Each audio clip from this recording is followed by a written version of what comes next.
Sarah had always prided herself on her meticulous nature. Her keen eye for detail that had been instrumental in building her company, Sterling Solutions, from a fledgling startup into a multi-million-dollar enterprise. It was this very trait that first alerted her to the subtle anomalies in the latest quarterly financial reports. At first glance, everything appeared to be in order.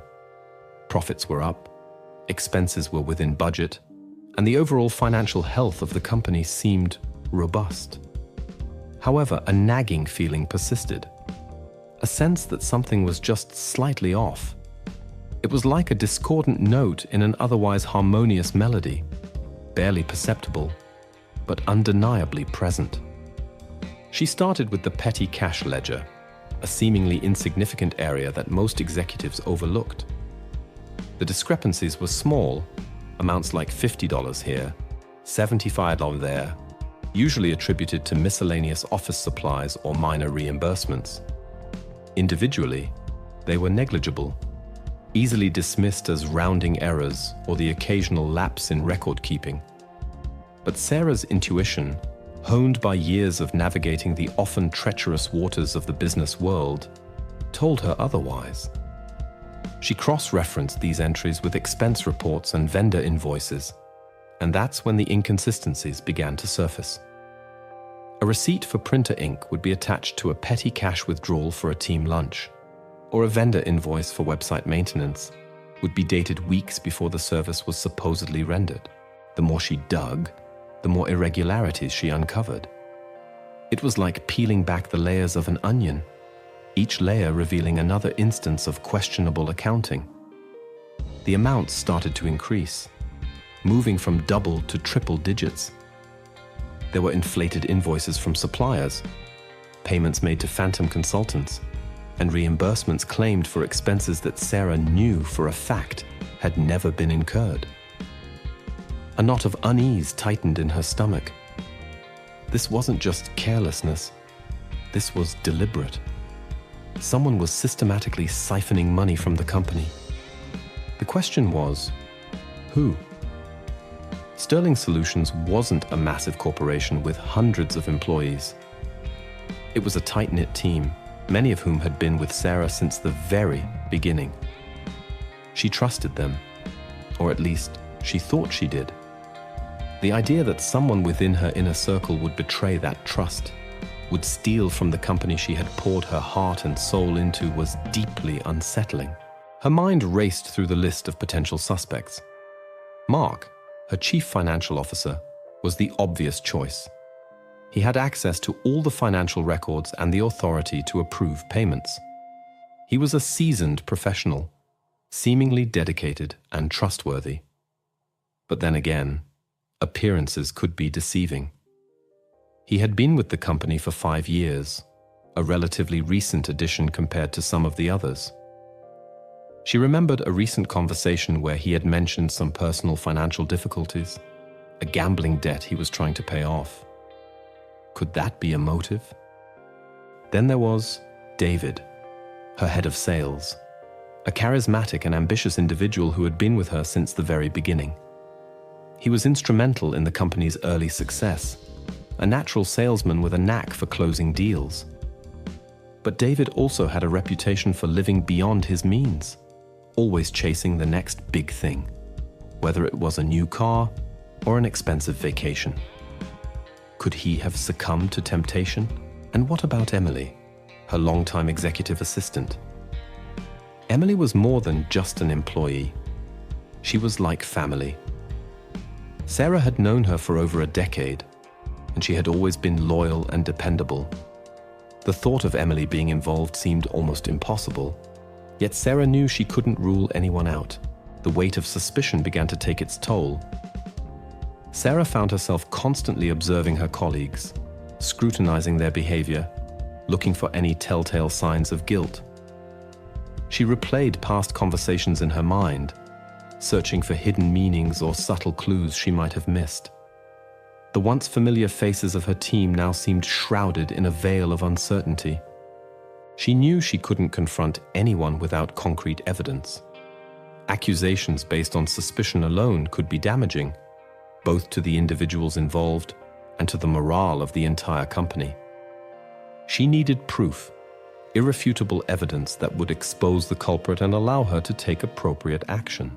Over the next few weeks, Sarah became consumed by her investigation. She spent late nights poring over financial documents, meticulously tracing transactions, and cross-referencing data. She learned more about forensic accounting than she ever thought she would. The more she uncovered, the clearer the picture became, and the more disturbing it was. The amounts involved were far greater than she initially suspected, potentially running into hundreds of thousands of dollars. This wasn't just a few petty thefts. This was a systematic and sophisticated operation. The evidence began to point in a particular direction, a direction that Sarah found increasingly difficult to accept. The digital trail, the IP addresses of the computers used to make the fraudulent transactions, the timestamps of the altered records, they all seemed to lead back to one person. Someone she trusted implicitly. Someone she considered a friend. The realization hit her like a physical blow, leaving her feeling betrayed and utterly heartbroken. The name that kept appearing in her investigation, the name linked to the fraudulent activity, was none other than Mark, her CFO.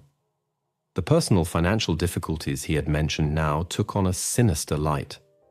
The gambling debt, the pressure from creditors, it all seemed to fit. Sarah felt a wave of nausea wash over her. How could she have been so blind? How could she have trusted him so completely? She had gathered enough evidence to confront him, to potentially even involve the authorities. But a part of her hesitated.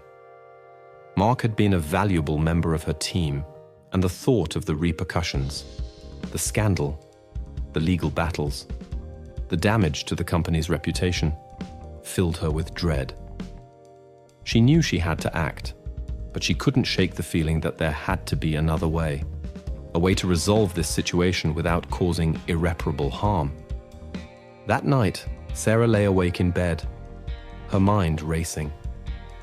She replayed every interaction she had ever had with Mark, searching for any hint of deception she might have missed.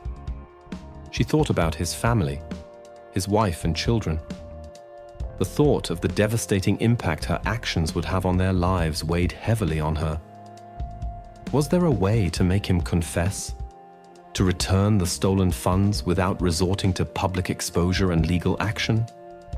An idea began to form in her mind, a risky and unconventional plan that would test the limits of her own ethics and potentially put her in a precarious position. It was a gamble, a long shot, but it was the only alternative she could see to the destructive path of outright confrontation. It was a move that most people wouldn't even consider, a move that could backfire spectacularly. But Sarah was desperate, and she was willing to take the risk. She knew what she had to do. The next morning, Sarah walked into her office with a newfound sense of resolve, the turmoil of the previous night having solidified into a steely determination. She had a plan, a risky one, but it was the only way she could see forward without causing widespread devastation. She called Mark into her office, her demeanor calm and professional, giving no indication of the storm brewing beneath the surface. Mark entered, a polite smile on his face. "You wanted to see me, Sarah?" he asked, settling into the chair opposite her desk. "Yes, Mark," Sarah began, her voice measured. "I've been reviewing the latest financial reports and I've noticed a few discrepancies." She watched his reaction closely, noting the subtle flicker of unease in his eyes. Mark's smile faltered slightly. "Discrepancies? I wasn't aware of any significant issues. Perhaps you could be more specific," he replied, his tone carefully neutral. Sarah leaned forward, placing a folder containing some of the evidence she had gathered on her desk. "I've noticed a number of questionable petty cash withdrawals, inflated invoices and payments to consultants who don't seem to exist," she said, her gaze unwavering. "I've also tracked some unusual activity on the company's online banking platform." Mark's face paled slightly, but he maintained his composure. I can assure you, Sarah, that everything is above board. There might be some minor administrative errors, but nothing of any real significance. His voice was a little too quick, a little too insistent. Sarah picked up one of the inflated invoices, a bill from a supplier for an unusually large quantity of office furniture. "This invoice, for example," she said, tapping it with her finger. "We received this furniture months ago, and the quantity listed here is far more than we ever ordered. Yet the payment was processed just last week." Mark's eyes darted to the invoice, a bead of sweat forming on his forehead. He opened his mouth to speak, but Sarah continued. "I've also looked into the payments made to Synergy Solutions, the consulting firm that received a substantial sum last month. According to our records, they were hired to provide marketing strategy advice. However, I can find no record of any deliverables, any reports, or any communication from them. And when I tried to contact them, the phone number listed is disconnected." Sarah paused, letting the weight of her words sink in. Mark's carefully constructed facade was beginning to crumble. He shifted uncomfortably in his chair, his gaze fixed on the folder on her desk. "Sarah, I can explain," he stammered, his voice now betraying his nervousness. "I'm sure you can, Mark," Sarah replied calmly. "But before you do, I want to show you something else." She reached into another folder and pulled out a printout of the online banking activity. "These are the logs from the company's online banking platform. Notice the IP address used to initiate several of these suspicious transactions. It traces back to your home computer." The color completely drained from Mark's face. He stared at the printout, his mouth agape, his eyes filled with a mixture of shock and panic. He knew he had been caught. Sarah watched him, her heart heavy with a mixture of disappointment and a strange sense of pity. She had genuinely liked Mark, had trusted him. To see him so clearly exposed, so utterly defeated, was difficult. "Mark," she said softly, breaking the silence, "I know you've been going through some financial difficulties. I understand that people can make mistakes, especially when they're under pressure. I'm willing to give you a chance to make things right." Mark looked up at her, a flicker of hope in his eyes. "You are?" he asked, his voice barely a whisper. "Yes," Sarah replied. "Here's my proposal. You confess everything. You provide me with a full accounting of all the money you've taken, and you agree to return every single penny. If you do that, I will not involve the authorities. I will allow you to resign quietly, and I will not pursue any legal action against you." Mark stared at her, his mind clearly racing. He knew he was in a precarious position. Sarah had him cornered, and her offer, though conditional, was his best chance to avoid serious legal trouble and public humiliation. What if I can't repay it all immediately?" he asked, his voice trembling. "We can work out a repayment plan," Sarah said. "But I need your full cooperation and complete honesty. If I find out that you've withheld any information or that you're not making a genuine effort to repay the funds, all bets are off." Mark hesitated for a long moment, his gaze fixed on his hands. He knew he had made a terrible mistake, and Sarah's offer was a lifeline he couldn't afford to refuse. "Okay, Sarah," he said finally, his voice filled with remorse. "I'll do it. I'll tell you everything, and I'll repay every cent." Sarah nodded, a sense of relief washing over her. Her risky gamble had paid off, at least for now. She had managed to avoid a messy and potentially damaging public scandal, and she had given Mark a chance to redeem himself. "I want a full confession on my desk by the end of the day," Sarah said, her voice firm but fair. "And I expect you to start working on a repayment plan immediately." Mark nodded again, his eyes filled with gratitude. "Thank you, Sarah," he said. "You won't regret this." Sarah watched him leave her office, a wave of exhaustion washing over her. The initial crisis had been averted, but she knew the road ahead was still long and uncertain. She had to ensure that Mark followed through on his promise, and she had to take steps to prevent something like this from happening again. But for now, she allowed herself a small measure of satisfaction. She had handled a difficult situation in a way that most people wouldn't have considered, and she had done what she believed was the best thing for the company, even if it meant taking a significant risk. The confession landed on Sarah's desk just before the close of business that day. A lengthy and detailed account of Mark's descent into financial desperation and the elaborate scheme he had concocted to embezzle funds from Sterling Solutions. As she read through the document, Sarah felt a profound sense of sadness. Mark's story was a familiar one, a combination of bad luck, poor choices, and the insidious grip of addiction. He had started with small amounts, intending to pay them back quickly, but the hole had grown deeper and deeper, and he had become trapped in a web of his own making. The confession outlined the various methods he had used to siphon money from the company: the fake invoices, the phantom consultants, the manipulated expense reports. He had been meticulous in his deception, covering his tracks carefully, but Sarah's own meticulousness had ultimately exposed him. The total amount he had embezzled was staggering, far exceeding her initial estimates. It was a sum that could have seriously jeopardized the future of Sterling Solutions. Along with the confession, Mark provided a preliminary repayment plan, outlining how he intended to liquidate his assets and make regular payments to the company. Sarah reviewed the plan carefully, noting that it would take several years for the full amount to be repaid. It wasn't ideal, but it was a start. The next morning, Sarah called a meeting with her senior leadership team, including David and Emily. She knew she couldn't keep the situation with Mark a secret any longer. Transparency, she believed, was crucial to maintaining trust and morale within the company. She began by explaining that they had recently discovered some significant financial irregularities, and that an internal investigation had revealed that Mark was responsible. She didn't go into the full details of his confession, but she made it clear that the situation was serious and that Mark would be leaving the company immediately. The news was met with shock and disbelief. Mark was a respected member of the team, and no one had suspected anything.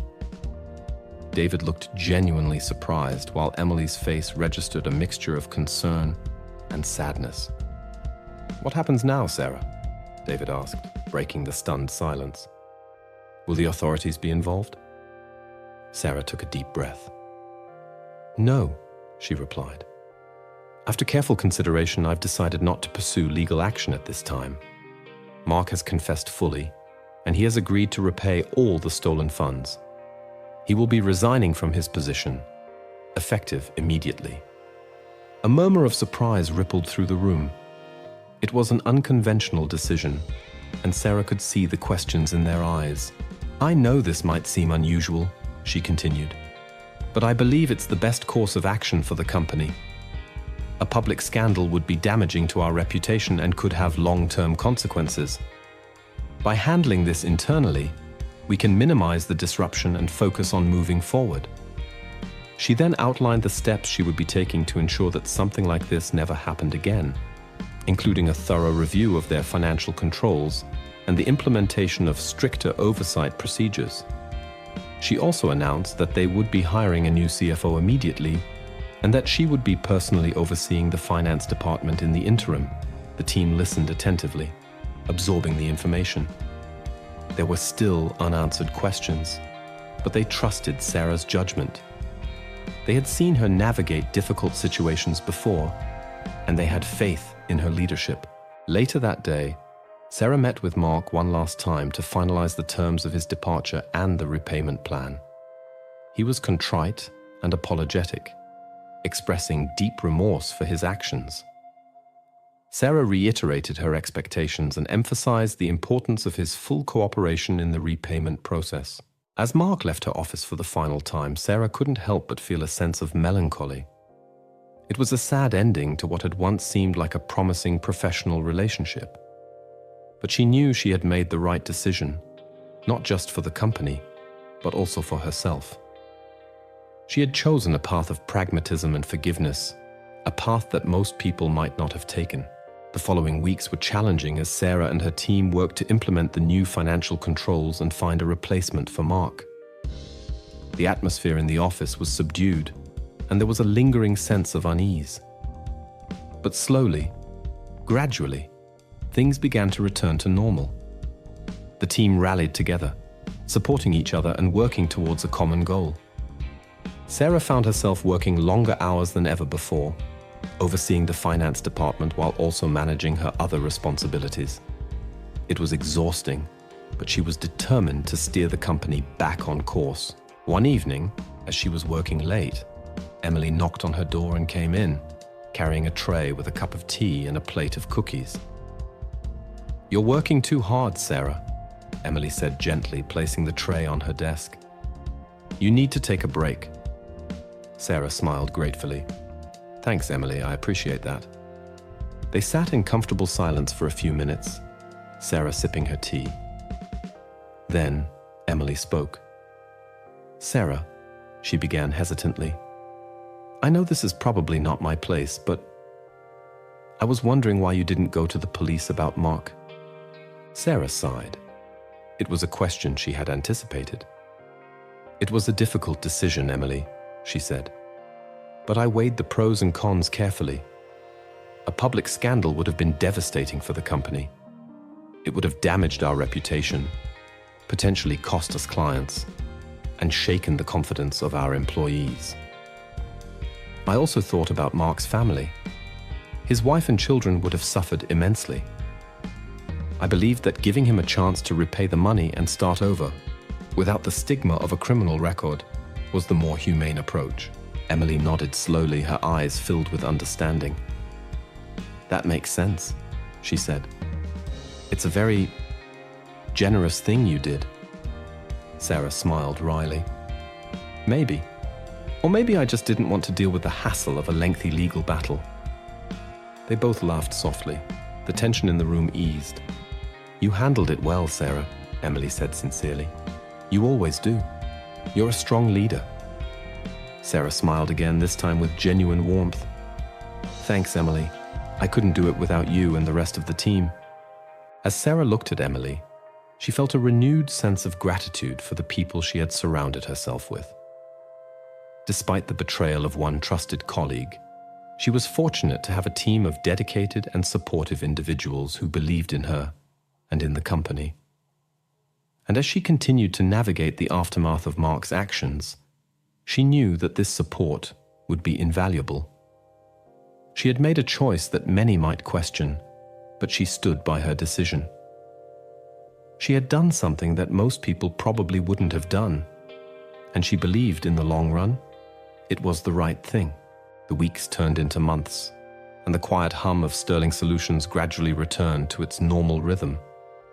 The new CFO, a sharp and experienced woman named Carol, quickly settled into her role, implementing even more robust financial controls and providing Sarah with the peace of mind she had been lacking. Mark diligently adhered to the repayment plan, making regular installments that slowly but surely chipped away at the substantial debt he owed. Life began to feel more stable, more predictable. Sarah focused on the growth and development of her company, launching new projects and exploring potential expansions. The trust within her team, though slightly shaken by the events of the past, began to mend, strengthened by Sarah's transparent leadership and the shared experience of overcoming adversity. One evening, Sarah received an unexpected email from Mark. It was a brief message, thanking her for the opportunity to repay his debt and for the second chance she had given him. He informed her that he had secured a new job in another city and was making a fresh start. He expressed his sincere regret for his actions and wished her and the company all the best for the future. Sarah read the email with a sense of closure. While she would never forget the betrayal, she felt a sense of relief knowing that Mark was taking responsibility for his mistakes and moving on with his life. She replied to his email, wishing him well in his new endeavors. Life continued its course, and Sterling Solutions continued to thrive. Sarah's decision to handle Mark's embezzlement internally, though unconventional, had ultimately proven to be the right one for her company. They had avoided a damaging public scandal, maintained the trust of their clients, and emerged from the crisis stronger and more resilient than before. Years later, Sarah often reflected on that challenging period in her company's history. She would sometimes wonder if she had made the right choice in not involving the authorities. There were times when she questioned her own judgment, wondering if she had been too lenient, too forgiving. But ultimately, she always came back to the same conclusion. She had done what she believed was best, not just for her company, but for everyone involved. She had chosen a path of compassion and pragmatism, a path that had allowed for redemption and healing, rather than just punishment and destruction.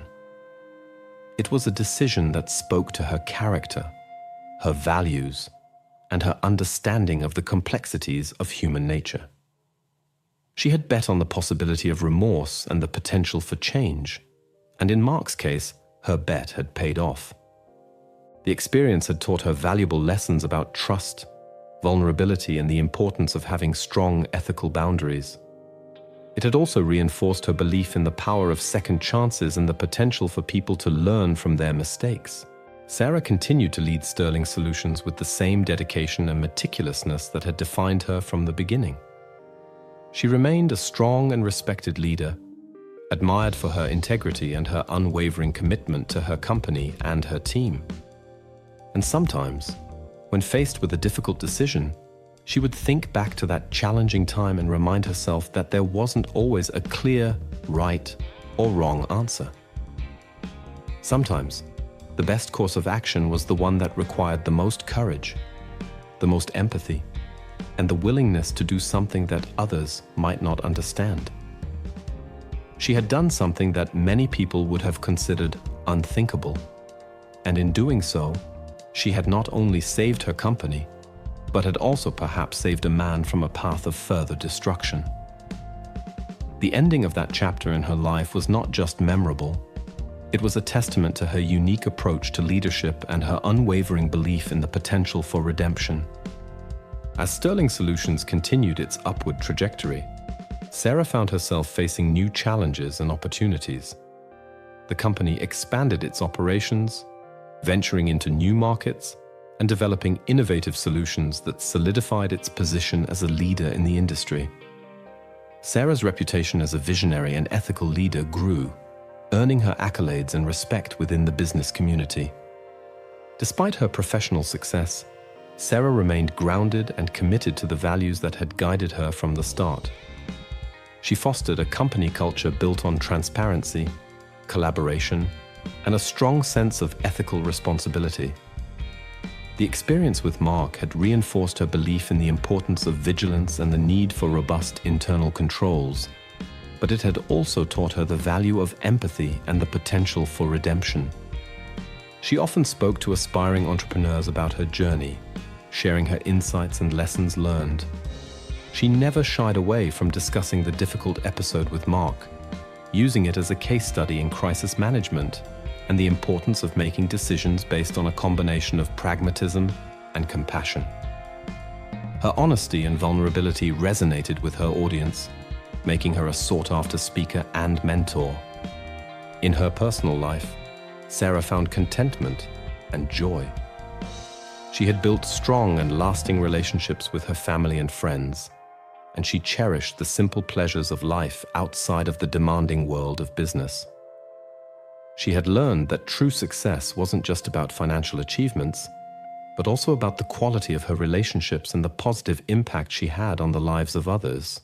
Years later, Sarah received a letter, handwritten and bearing a postmark from a distant state. It was from Mark. He wrote to update her on his life, sharing that he had rebuilt his career and was now in a stable financial situation. He expressed his continued gratitude for the second chance she had given him and acknowledged the profound impact her decision had had on his life. He had learned from his mistakes, he wrote, and was committed to living a life of integrity and honesty. Sarah read the letter with a sense of quiet satisfaction. It was a confirmation that her unconventional decision had indeed had a positive outcome, not just for her company, but also for Mark himself. It reinforced her belief in the power of human resilience and the potential for people to turn their lives around. As she continued her journey, Sarah carried with her the lessons learned from that challenging chapter. She knew that life would inevitably present new obstacles and unexpected turns, but she also had faith in her ability to navigate them with integrity, compassion, and the courage to make the difficult choices, even if they weren't always the most conventional ones. Her story was a testament to the fact that leadership wasn't just about making the tough decisions, but also about making them with a sense of humanity and a belief in the potential for good.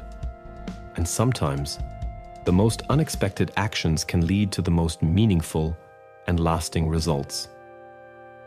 The ending of her story was still being written, but she knew that the lessons she had learned from that pivotal moment would continue to shape her path forward, guiding her towards a future filled with purpose, success, and a deep sense of fulfillment.